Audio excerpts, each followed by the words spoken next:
سلام تخاتلتي مغالح من زاد هراي لو بخا بزعبا سامسونج حيزي لكم متيلغو بزعبا اندرويد مالتي تمني اندرويد زخونكم يوم تكاتلوا زلكم بزعبا اندرويد كمي غيرنا استفلالي عينت اب سامسونج قالو قليو زين فوت نغرات አሉ نابنت حجي اب سكرين شوت كنغورلو نهل نابنت حجي زانات موبايل 50 كلتان كوينا زي موبايل زي حجي بزح استفلالي عينت كابتن كل موبايلات አሉ دارغا كل الموبايل مز يمس دلو تكنولوجي دارغا كل النا تفلالي عند مسا بزلوا مالتي حجي كم تاقدم حجي زنبرتني زي كونت كم كال عينت تقاقم هي زي تقمها مالتي نابنت ناب سكرين شوت كوستكم ناخذ نزورك ولا بي حجي ابزنا غشيس نايت يا مالتي يسرنا ايترا مالتي نازل حجي ملك فيديو وملك كاميرا هو سكرين شوت كنوزو مسندلي ابزاناي موبايل مولعن مو دمص مقدري نزلا كليتين بمعرم شي صقدن كليتين كم زغير بعرم صقد كون كم زي لهم مصاني مالتي ابزيات راهما ابزا ملكت انتحت ገጽ አርብ ዘላ አብ አክሊክ ገብራለሁ ቀጥይፋ ስጠፍ ዘላ ግን ከአሽማ ገብረኩም ክፍትኔ ከምዚ ገርና መስቀጥና ከምዚ ላት መጻና ድሕሪው እዚያ አርብ ታሕት ተመልክት ዘላ ከምዚ ገርና ንጸቅጣ ድሕሪው ተኸይድ ንሳውን ታሕት ገጽና ኸለት እዚ ሕጂ ዝኩሉ ዝገብሮ ዘለኹ ታሕት ዝወርዶ ዘለኹ ይስአሊ ዘሎ መልክዕ ስእሊ ማለት እዩ كساب زدهاني علينا إزي زراخمو كمزي جينا شوي شير كنقبل لنا خبزاني يمان زلا نتوقع مو أبزلنها شير كنقبل نخيل مالتي سخونة هم قرط أمس ندل دمات زي اللي أنا دمات زار بعتهم قولوا بيروس مثل زلاتا أبا كليك بمبار دمات زي اللي أنا هم قرط نخيل مالتي جيجن كمزي جيرنا نتسيلي كنبلو نخيل مالتي شعوتي سئل خيل نابي كيد لو مستبلد ما كما يكونوا خيدي ومستبلد ما كريكم يا ابزي سكرين شوت جبرني امبار ازي مثلا يجي سكرين شوت نقبل صنعنا مالتي يقولوا ابغلي حجي سكرين شوت حساب مسارنك نك سكرين زلاتا طرايات سللك اذا كن تحت غصنا ناوردنا نسولد صنعنا شحنم بوخلنا نورمال كم تغيرنا حساب سحب عبلنا እናንበብና እናወረድና እናገበርና ክንሪዮ ንኽእል ማለት እዩ ሃራይ ካልእ ድማ ተወሳኺ ነዛ ስእሊ ነዚያ ጥራይ ስክሪንሾት ክገብራ ምስ ዘለ ነዚያ ኣብ ቅድሚ ዘላ ማለት እዩ ነዚያ ጥራይ ስክሪንሾት ክገብራ ምስ ዘለ ድማ ከምዚ ገይረ ምስ ሰሓብክዋ ሃራይ እምበር ከምዚ ገይረ ምስ ሰሓብክዋ እንታይ ይኽገብር ዝኽእል ከምዚ ዘርእየኩም ፀናሕኩ ብየማ ናይ ድምፂ መጉደልን ናይ ስዊች ኦፍ ብዊኮን ክንዝጥዎ እንታይ ዳ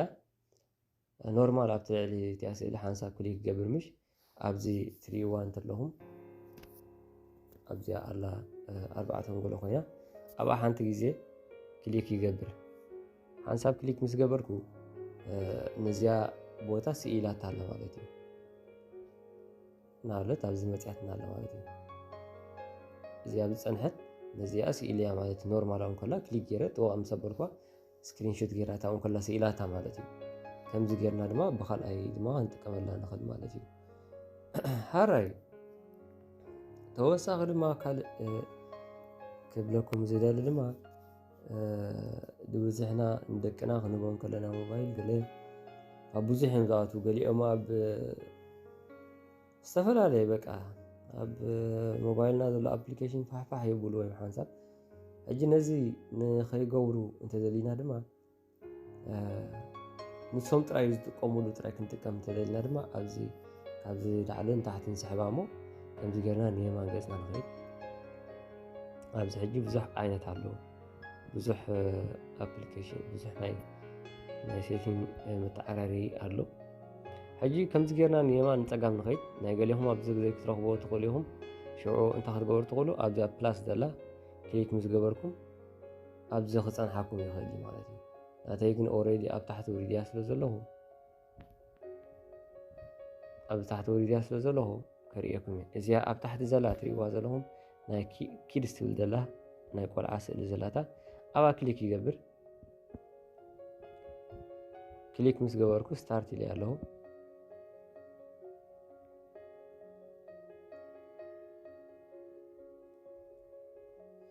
ሕጂ ታሽሙ ኣይገበርኳን ስለ ፅናሕክ ኣውፅያ ነይረ ኣኹን ክሪአኩም ኢለ ኣፅያ ሕጂ ከምዚ ኢላ ክትከፍተልና እምበር ከምዚ ኢላ ምስ ከፈተትና እዚ ኣፕሊኬሽን እዚ ኩሉ ኣብዚ ዘሎ ናይ ህፃናት ማለት እዩ መፅዋቲ ካብዚ ዳውንሎድ እናገበሩ ክጥቀሙ ይኽእሉ እቶም ህፃናት እቶም ደቅና ይኹኑ ወላ ካልእ ማለት እዩ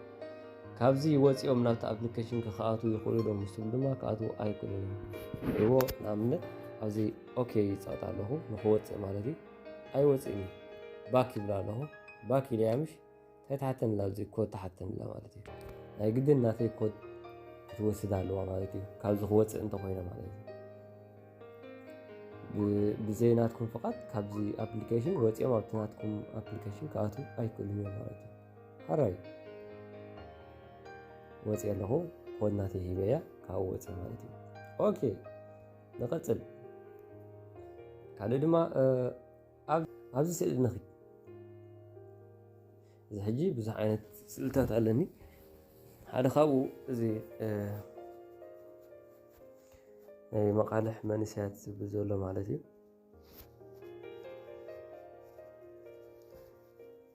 ነዚኣ ሕጂ ንኣብነት ከቐምጣ ደልየ ኣብ ናይ ኣብዚ ዘይርዮ ሰብ ዘይርዮ ኣነ ጥራይ ዝርዮ ከቐምጣ እንተደልየ ነዛ ስእሊ ከመይ ገይረ ካብዚ ጋለሪ ካብዚ ናይዚ ቦታ ከኣልያ ይኽእል ኣብ ሞባይለይ ከላሲ ኣብ ካልእ ቦታ ኣነ ውሑስ ኮድ ዘለዎ ከቐምጣ ይኽእል ምስ ንብል ድማ ኣብዚኣ ታሕቲ እዚአን 3 ኩርናዕ ዘለዋ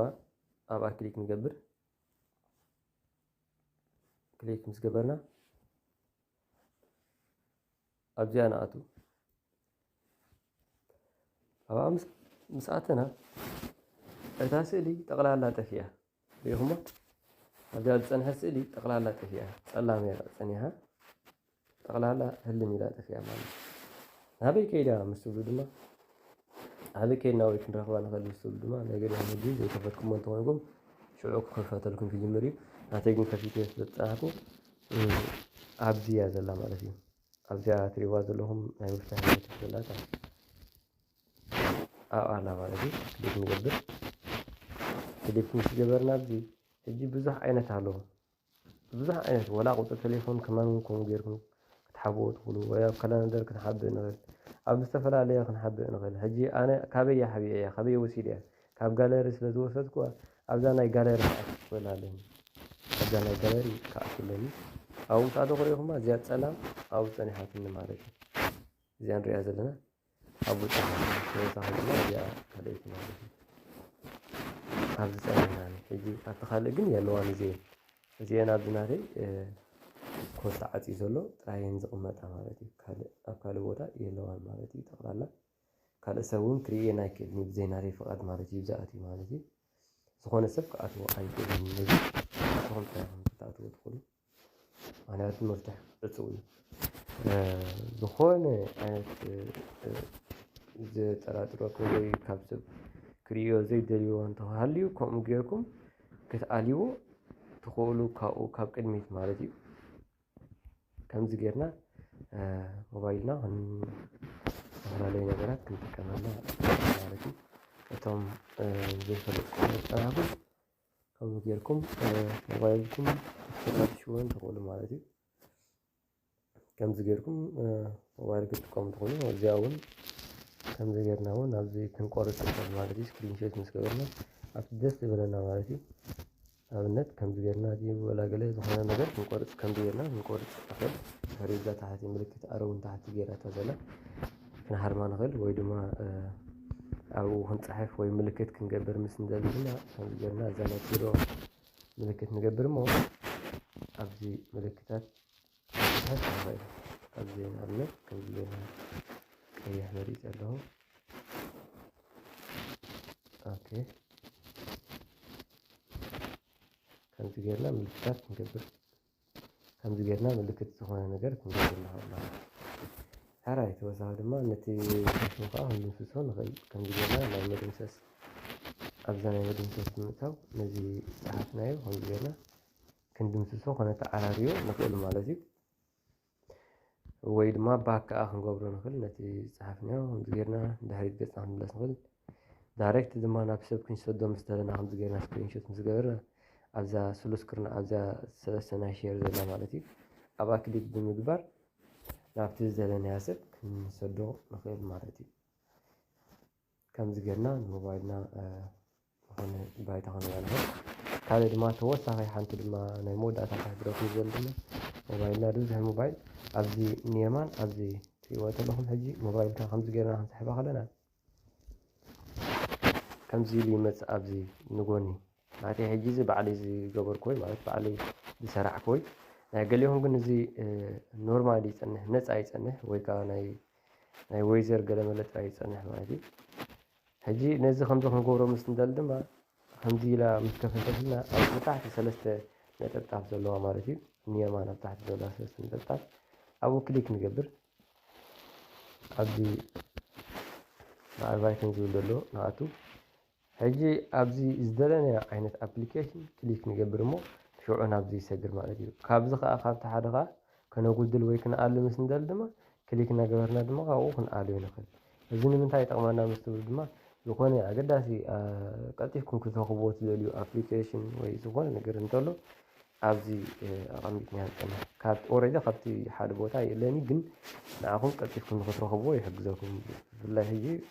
ብዙሕ ኣፕሊኬሽን እንተለኩም ብዙሕ ትጥቀሙ እንተኾንኩም ካብ ኮለል ትብል ትደልዮ ወይ ገለመለ ኖርማል እቱ ኢልካ ኣብዚ ክትረኽቦ ትኽእል ማለት እዩ ተወሳኺ ድማ ሽዑ እንተበዚሑ ድማ ንየማን እንደገና ከምዚ እናሰሓብና ክንቅፅል ንኽእል ንየማን እናበልና ማለት እዩ ናተይ ሕጂ ብዙሕ ነገር ብዙሕ ኣለዎ ማለት እዩ ኣብዚ ሕጂ ኣፕሊኬሽን እንተሎ ከምዚ ጌርና ምስ ኣበልናዮ ድማ ካልእ ኣብዚ ይመፅእ የብሎ